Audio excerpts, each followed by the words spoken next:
আকাইদে আহলে সুন্নাতের ওলামায়ে কেরাম যুগ যুগ ধরে বলে গেছেন, আউলিয়ায়ে কেরাম বলে গেছেন, বুজুর্গানে দ্বীন যারা তারা আমাদেরকে এই শিক্ষা দিয়ে গেছেন। কথা বলেন ঠিক কিনা? তবে আমরা যে আজকে এই মাহফিলে বসে টিকটিক করতেছি, একটা খবর আমাদের জানা নাই, বাংলাদেশের মধ্যে অলরেডি 11 জন ব্যক্তি ইমাম মাহদী আলাইহিস সালাতু ওয়াস সালাম বলে তারা নিজেরাই দাবি করছেন। একটু জোরে বলুন নাউজুবিল্লাহ, আরো চিৎকার দিয়ে বলুন নাউজুবিল্লাহ। এই সমস্ত ফিতনাবাজ, এই সমস্ত ফিতনার জামানায় আমরা যে এসেছি, আমরা যখন কোন আলেমের তাকরীর শুনবো, আমরা যখন কোন জায়গায় যাব, আমাদের চোখ কান নাক মুখ একেবারে সব মন করে তাকরীর শুনতে হবে। সত্যিকার ঘটনা কি সব কিছু আমাদের জানতে হবে, না হলে আমরা ঠিক ঠিক বলে আমাদের ঈমানটাও আস্তে আস্তে চলে যাবে। কথা বলেন ঠিক কিনা? কয়েকদিন আগে একটা কিতাব পড়েছি, সেই কিতাবটা লিখেছেন কিছু আলেম। কারা লিখেছেন? কিছু নামদারি আলেম। দেখেন, আমরা সব সময় একটা হাদিস, সেই হাদিসটা একেবারে উলামায়ে কেরাম ওয়াজ করার শুরুতে, ওয়াজের খুতবার শুরুতে বলে থাকেন, বলে লৌলা কামা আফলাকুল আখলাক, বলে আমার নবীজিকে সৃষ্টি না করলে আল্লাহ পাক রব্বুল আলামিন, আল্লাহর এই 18,000 মখলুক নয়, আল্লাহ পাক রব্বুল আলামিন অগণিত যেই সৃষ্টি করেছেন, বলে কিছুই সৃষ্টি করতাম না যদি নবীজিকে সৃষ্টি না করতাম। একটু জোরে বলুন সুবহানাল্লাহ। তো এই ভণ্ড মৌলবীরা এই হাদিসের বিরুদ্ধে তারা কথা বলেছেন, এই হাদিসের বিরুদ্ধে তারা লিখেছেন। তারা লিখেছে এগুলা নাকি আমরা বানোয়াটি কথা বলছি, এগুলা নাকি আমাদের মন গড়া কথা বলছি। একটু কথা বলেন, আরো জোরে বলুন না নাউজুবিল্লাহ। দেখেন, আমাদের যেই আকীদা, সেই আকীদা হচ্ছে সাহাবায়ে কেরামের আকীদা, ঠিক না? আমাদের যেই আকীদা, তাবিঈনদের আকীদা, আমাদের আকীদা গৌসুল আজমের আকীদা, আমাদের আকীদা গৌসুল আজম দস্তগীরের আকীদা, আমাদের আকীদা হচ্ছে খাজা গরিবে নওয়াজের আকীদা, আমাদের আকীদা হচ্ছে মাহবুবে সুবহানী, মাহবুবে আলাহি নিজামউদ্দিন আউলিয়ার সেই আকীদা, আমাদের আকীদা হচ্ছে গৌসুল আজম মজবন্নারীর আকীদা, আমাদের আকীদা হচ্ছে শাহী সিরকুটের আকীদা। কথা বলেন ঠিক কিনা? আমরা সেই আকীদার উপর আছি, যেই আকীদাকে বলা হচ্ছে আকাইদে আহলে সুন্নাত ওয়াল জামাত। একটু জোরে বলুন সুবহানাল্লাহ।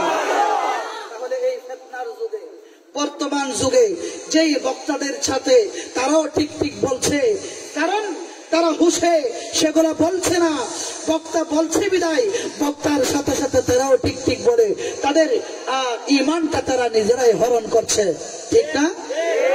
সুতরাং ঈমান মজবুত করতে হলে, ঈমান যদি মজবুত রাখতে চাই, বর্তমান জামানার মধ্যে ঈমান মজবুত রাখাটা বড়ই কঠিন। কারণ আল্লাহর পেয়ারা মাহবুব সাল্লাল্লাহু আলাইহি ওয়াসাল্লাম আজ থেকে 1400 বছর আগে বলেছে, উম্মত তোমরা তোমাদের ঈমানটা রাখা বড় মুশকিল হয়ে যাবে শেষ জামানায়। কারণ একদিকে কয়লা রাখা হাতের মধ্যে যেরকম কঠিন, তার চেয়েও বেশি কঠিন হবে ঈমানটা ধরে রাখা। একটু জোরে বলুন, কথা বলেন ঠিক কিনা? কারণ আল্লাহর পেয়ারা মাহবুব বলেছেন, বলে মানুষ সন্ধ্যায় মুমিন হবে, আবার বিকাল হতে হতে মানুষ বেঈমান হয়ে যাবে। বিকালবেলা মানুষ ইমানদার হয়েছে, সকাল হতে হতে দেখা যাচ্ছে সেই মানুষ ঈমান হারা হয়ে যাবে। এই সেই জামানা, সেই জামানার মধ্যে আমরা এসেছি।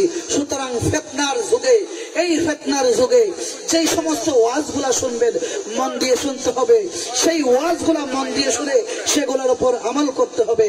আল্লাহ পাক রব্বুল আলামিন আমাদের সবাইকে আমল করার তৌফিক দান করুক। সবাই বলুন আমিন। সালাতুন ইয়া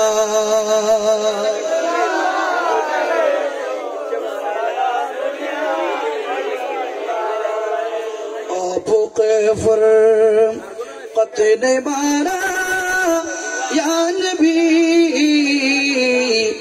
दिल हुआ गुम से दोबारा या नबी सलातुन या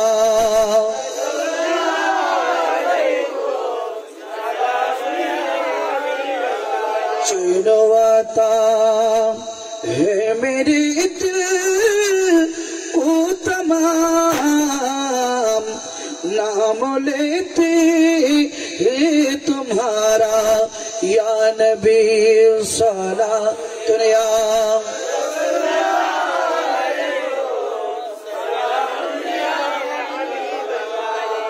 বন্ধুরা আমার, পবিত্রই শুরুতেই পবিত্র কুরআনুল কারীমের একটা আয়াতে কারিমা তেলাওয়াত করেছি, যেই আয়াতে কারিমা পবিত্র কুরআনুল কারীমের সূরা ইউনূস শরীফ। কোন শরীফ বললাম? সূরা ইউনূস শরীফ। যেই আয়াতে কারিমাটা একেবারে সবার মুখস্থ, যেই আয়াতে কারিমাটা আমরা সব সময় বিভিন্ন উলামায়ে কেরাম, আমাদের হযরত মাশায়েখে কেরামের তাদের মুখে আমরা শুনি। কথা বলেন ঠিক কি? সেই আয়াতে কারিমা সূরা ইউনূস ৬২ নম্বর আয়াতে কারিমা, যেখানে আল্লাহ পাক রব্বুল আলামিন এক শ্রেণীর মানুষদেরকে উদ্দেশ্য করে বলছেন, আলা ইন্না আউলিয়া আল্লাহি লা খাউফুন আলাইহিম ওয়ালা হুম ইয়াহজানুন। চিৎকার দিয়ে বলুন সুবহানাল্লাহ। আল্লাহ পাক রব্বুল আলামিন ঘোষণা দিচ্ছেন, আলা সাবধান হয়ে যাও, এই মানব জাতি তোমরা সাবধান হয়ে যাও। আল্লাহ পাক রব্বুল আলামিন সর্বপ্রথম মানব জাতিকে সাবধান করে দিলেন তাদের ব্যাপারে। ইন্না আউলিয়া আল্লাহ, নিশ্চয় নিশ্চয় যারা আমি আল্লাহর বন্ধু, যারা আমি আল্লাহর ওলি আছে, তাদের ব্যাপারে তোমরা সাবধান হয়ে যাও। বলে কেন সাবধান হবা? লা খাউফুন আলাইহিম ওয়ালা হুম ইয়াহজানুন। তাদের কোনো ভয় নাই, তাদের কোনো চিন্তা নাই, তারা আখিরাতেও কোনো চিন্তা নাই, দুনিয়াতেও তাদের কোনো চিন্তা নাই। বলে সত্যিকার যারা আল্লাহর ওলি, যারা সত্যিকার অর্থে আল্লাহর ওলি, তাদের ব্যাপারে বান্দা তোমরা সাবধান থাকবা। আলা তোমরা সাবধান থাকো, ইন্না আউলিয়া আল্লাহ, নিশ্চয় নিশ্চয় আমি আল্লাহর যারা বন্ধু রয়েছে, আমি আল্লাহর যারা নিকটতম বান্দা রয়েছে, তাদের ব্যাপারে তোমরা সাবধান থাকবা। সেই বান্দাদের কোনো ভয় নেই, সেই বান্দাদের কোনো চিন্তাও নেই। একটু জোরে বলুন সুবহানাল্লাহ। কিন্তু এখন বুঝতে হবে, কথা বলবেন না, একটু এদিকেই মনোযোগ, একটু এদিকে কথা বলবেন না। এখন বুঝতে হবে সত্যিকার অর্থে আল্লাহর ওলি কারা, কাদেরকে আমরা আল্লাহর ওলি বলবো, তাদের পরিচয় কি, কাদেরকে আমরা আল্লাহর ওলি বলবো, কাদের মাজার করা যাবে, এগুলো জানা দরকার আছে কি নাই? এখন তো বর্তমানে দেখা যায় কি, কেউ একজন স্বপ্নে দেখেছে, কি দেখেছে? কেউ একজন স্বপ্নে দেখেছে। তিনি স্বপ্নে দেখলেন অমুক গাছতলায়, অমুক জায়গায়, অমুক টিলার উপরে একজন আল্লাহর ওলি, আমরা যাই সেখানে মাজার বাঁধে ফেলতেছি। জোরে বলুন না নাউজুবিল্লাহ। এভাবে স্বপ্নে দেখলে হবে না, স্বপ্ন হবে তাদের যারা মুহাক্কিক আলেমে দ্বীন, তারা যদি সত্যিকার অর্থে আল্লাহর ওলিদের স্বপ্ন দেখে সেখানে মাজার করা বাস্তবায়ন করা যায়। একটু জোরে বলুন সুবহানাল্লাহ। একটা ঘটনা কুরআনুল কারীমের দেখেন, আমরা কুরবানির যে ঘটনা জানি কি জানি না? কুরবানির ঘটনা যে হযরতে ইসমাঈল আলাইহিস সালাতু ওয়াস সালামকে যে জবে দিতে বলেছেন, সেই স্বপ্ন দেখেছেন কে?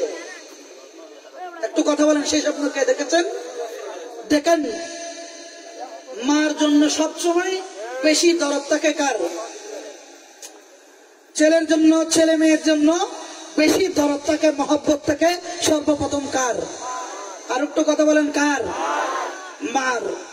তো সেই মাকে আল্লাহ পাক রব্বুল আলামিন স্বপ্ন দেখাই নাই, স্বপ্নটা দেখিয়েছেন আল্লাহর প্রিয় নবীকে। জোরে বলুন সুবহানাল্লাহ। কারণ যদি হযরতে হাজরা আলাইহিস সালাতু ওয়াস সালাম সেই স্বপ্ন দেখতেন, মানুষ সেই স্বপ্নকে বাস্তবায়ন করতো না, ইসলাম সেটাকে সমর্থন করতো না। ইসলাম নয়, যেই হযরতে ইব্রাহিম আলাইহিস সালাতু ওয়াস সালামের ধর্ম ছিল, হযরতে ইব্রাহিম আলাইহিস সালাতু ওয়াস সালামের জাতিরা কখনো ইসমাইল জবিহুল্লাহকে তখন জবে দিবে সেটা কখনো মেনে নিতেন না। ইসলাম ধর্মে তখন সেটা এভাবে প্রচার প্রসারিত হতো না। কথা বলেন ঠিক কি না? স্বপ্নে দেখেছেন কে? স্বপ্নে দেখেছেন কে? হযরত ইব্রাহিম খলিলুল্লাহ স্বপ্নে দেখেছেন তার আপন পুত্রকে জবে দিচ্ছেন। একটু জোরে বলুন সুবহানাল্লাহ। কবির মনোযোগ। হযরত ইব্রাহিম খলিলুল্লাহ স্বপ্ন দেখছেন অনেক বছর পর একটা পেয়ারা সন্তান জন্ম হয়েছে। ওই পেয়ারা সন্তান যখন বয়সে 1 বছর, 2 বছর, 3 বছর, এভাবে যখন 7 বছরে উপনীত হলো, সন্তান যখন কথা বলতে শুরু করলো, বাবার সাথে খেলাধুলা করতে শুরু করলো, ঠিক ওই মুহূর্তে হযরত ইব্রাহিম খলিলুল্লাহ স্বপ্ন দিচ্ছেন। স্বপ্নের মধ্যে আল্লাহ পাক রব্বুল আলামিন ঘোষণা দিচ্ছেন ইব্রাহিম খলিলুল্লাহকে, আয় আমার ইব্রাহিম খলিলুল্লাহ, আপনি আপনার প্রিয় বস্তুকে জবাই করে দেন। আল্লাহ বলেন, ও ইব্রাহিম খলিলুল্লাহ, ও আমার বন্ধু, আপনি আপনার প্রিয় বস্তুকে আমি আল্লাহর রাস্তায় কুরবানি করে দেন। স্বপ্নে দেখলেন প্রিয় বস্তুকে কুরবানি দিতে বলল হযরত ইব্রাহিম খলিলুল্লাহ। 100 উট জবাই করলেন। এসব ঘটনা আপনারা শুনেছেন। আমি শুধু ওই কথাটা বোঝাতে চাচ্ছিলাম, স্বপ্নে দেখবে কে? স্বপ্নে দেখাচ্ছেন কাকে? কার স্বপ্নকে ইসলাম বাস্তবায়ন করতে বলেছে সেদিকে লক্ষ্য রেখে এই ঘটনার দিকে যাচ্ছি। হযরত ইব্রাহিম খলিলুল্লাহ উট জবাই করলো।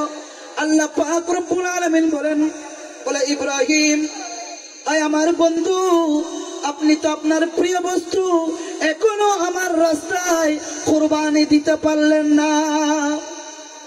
কি বললেন? বলে কুরবানি দিতে পারলেন না। ইব্রাহিম খলিলুল্লাহ বুঝতে আর বাকি রইল না। বলে আমার প্রিয় বস্তু হচ্ছে, আমি শেষ বয়সে এসে আল্লাহ পাক রব্বুল আলামিন আমাকে একটা সন্তান দান করেছে। সেই সন্তান হচ্ছে আমার কাছে সবচাইতে, এই দুনিয়ার মধ্যে, পৃথিবীর মধ্যে সবচাইতে প্রিয় বস্তু। একটু জোরে বলুন সুবহানাল্লাহ। আচ্ছা, মনে করেন বর্তমান যুগে কোন মা স্বপ্নে দেখলো তার সন্তানকে কি করতেছেন? কুরবানি দিচ্ছেন। কি স্বপ্নে দেখলেন? ছেলেকে কুরবানি দিচ্ছে। এই স্বপ্ন দেখার পর একটু ভুলেও কি তার স্বামীকেও পর্যন্ত বলবে না? কথা বলেন ঠিক কিনা? তার স্বামীকেও এই কথা বলবে না। কারণ মা হচ্ছে সন্তানের জন্য বেহেশত, মা হচ্ছে সন্তানের জন্য পৃথিবীর মধ্যে আল্লাহর পরে সবচাইতে দরদবান। একটু জোরে বলুন সুবহানাল্লাহ। সেই দরদি মা কখনো সেই স্বপ্নের কথা আরেকজনকে বলবে না, এমনকি আপন স্বামীকেও কখনো সেই স্বপ্নের কথা বলবে না। কথা বলেন ঠিক কিনা? কিন্তু হযরত ইব্রাহিম খলিলুল্লাহ তার আপন সন্তানকে বলল, ক্বালা ইয়া বুনাইয়া। কি বলেছেন? বলে, হে আমার পুত্র।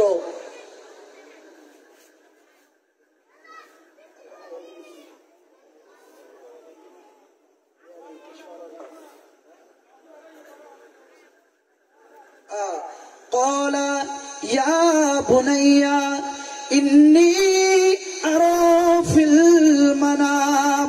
সুবহানাল্লাহ বলেন। বলে, আমার প্রিয় বৎস, ও আমার প্রিয় সন্তান, শুনো শুনো, ইন্নী আরা ফিল মানাম, আমি স্বপ্নে দেখেছি। কি দেখেছি? আমি স্বপ্নে দেখেছি। আন্নী আযবাহুকা, আমি স্বপ্নে দেখেছি, ও আমার প্রিয় পুত্র, তোমাকে আমি আল্লাহর রাস্তায় জবে করে দিচ্ছি। তখন ফানজুর মা তারা, আমি যা দেখেছি।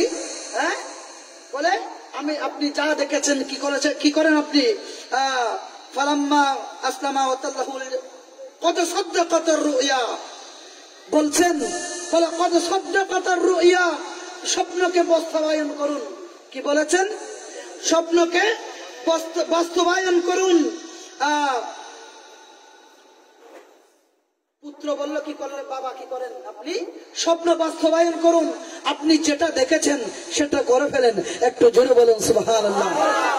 আচ্ছা, বর্তমান যুগে যদি কোন বাবা ছেলেকে বলে ফুত আমি স্বপ্নে দেখেছি তোমাকে কি করতেছি, জবে দিচ্ছি, ছেলে বলবে বাবা মনে হয় পাগল হয়ে গেছে, এই কথা বলবে না?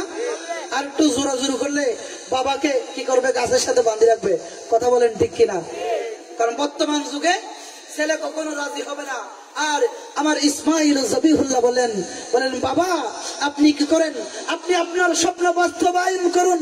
কারণ যেহেতু আল্লাহ যেহেতু আমাকে মহব্বত করেছে, আল্লাহ যেহেতু আমার কুরবানি চেয়েছে, আপনি স্বপ্নকে বাস্তবায়ন করুন। একটু জোরে বলুন সুবহানাল্লাহ। আমার বাবুনেরা বলতেছিলাম হযরতে ইব্রাহিম খলিলুল্লাহ স্বপ্নে দেখেছেন, সেই স্বপ্নকে বাস্তবায়ন করা হচ্ছে। সুতরাং মাজার হবে ওই ব্যক্তির যখন কোন মুহাক্কিক আলেমে দ্বীন, কোন মুমিন বান্দা, যেই বান্দাকে সমাজে গণ্য করা হয় মুমিন হিসাবে, সেই বান্দা যখন স্বপ্নে দেখবে সেই স্বপ্নের বাস্তবায়ন হবে সমাজের মধ্যে। একটু জোরে বলুন সুবহানাল্লাহ। আর বর্তমানে দেখা যায় অনেকেই করে কি, বিভিন্ন আল্লাহর ওলিদের আস্তানা শরীফে যায়, আল্লাহর ওলিদের মাজারে পাকে যায়। তো তারা যায় কি করে, সুতা কতগুলো নিয়ে গ্রিলে বাঁধতে বাঁধতে পুরো গ্রিল সহ তছনছ করে ফেলে। এরকম আছে কি নাই? এগুলা ইসলাম কখনো এগুলাকে সমর্থন করে না। আপনি সেখানে গিয়ে কি করবেন, সুতা বাঁধবেন। ইসলাম কখনো সমর্থন করে না। ইসলাম সমর্থন করে বলে মাজার বলা হয় ওটাকে, যেটা জিয়ারতের স্থান, যেখানে গিয়ে আল্লাহর ওলিদের ওসিলা নিয়ে আপনি দোয়া করবেন। আল্লাহ পাক রব্বুল আলামিন সাহেবে মাজার যদি সত্যিকার অর্থে আল্লাহর ওলি হয়, সেই সাহেবে মাজারের ওসিলায় আল্লাহ আপনাকে সন্তান দিবে। আল্লাহ আপনাকে যেই বিপদে ফেলেছেন সেই বিপদ থেকে উদ্ধার করবেন। একটু জোরে বলুন সুবহানাল্লাহ। সুতরাং আজকে থেকে মা বোনদের আমি করজোরে আবেদন জানাবো, ওগো মা বোনরা, আপনারা কখনো যদি আল্লাহর ওলিদের দরবারে যান, যদি পর্দা সহকারে গিয়েও থাকেন, সুতরাং আপনারা কি করবেন, আপনারা সূরা ফাতিহা পাঠ করবেন, কোরআনুল কারীমের তেলাওয়াত করবেন, মুনাজাত করবেন, আল্লাহর কাছে চাইবেন। এই সমস্ত কাজ ছাড়া ওইগুলা করতে যাবেন না। সূরা লিখে দিবেন, দিনের বেলায় মোমবাতি জ্বালাই দিবেন, কি করবেন, সুতা বেঁধে দিবেন। এই সমস্ত কুসংস্কার ইসলামের মধ্যে সমর্থন করে না। আল্লাহ পাক রব্বুল আলামিন আমাদের সবাইকে বোঝার তৌফিক দান করুন। সবাই বলুন আমিন। আল্লাহ আল্লাহ।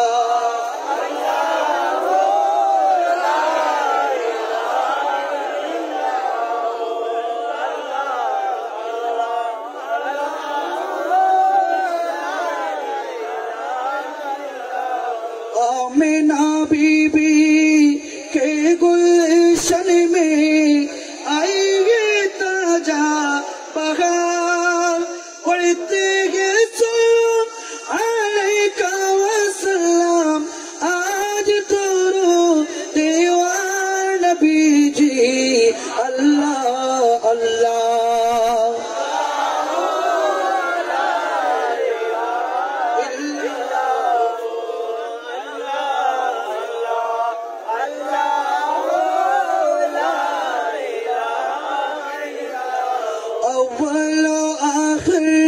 सब कुछ जाने देखे बड़ी दो करीब, गायब की खबर देने वाला अल्लाह का प्यारा हबीब नबी जी।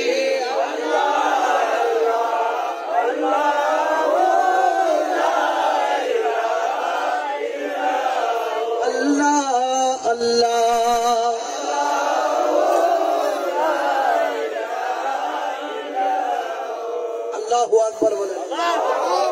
সুতরাং হুঁশিয়ার, শুধু মাজার হলে হবে না, মাজারের সেই আদব রক্ষা করা এটা আমাদের ঈমানি দায়িত্ব। জুড়ে বলুন ঠিক কিনা?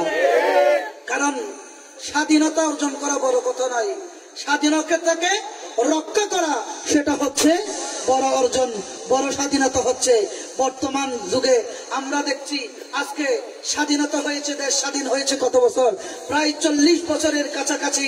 কিন্তু ধরতে গেলেও দেশ বর্তমানে এখনো স্বাধীন নয়, আমরা এখনো পরাধীন। কথা বলেন ঠিক কিনা? কারণ আপনার ব্যক্তি স্বাধীনতা নাই, আপনার বলার কোনো ক্ষমতা নাই, আপনার ভোটের অধিকার নাই। কথা বলেন ঠিক কিনা? আমি সেদিকে যাব না, সেদিকে আমার গল্প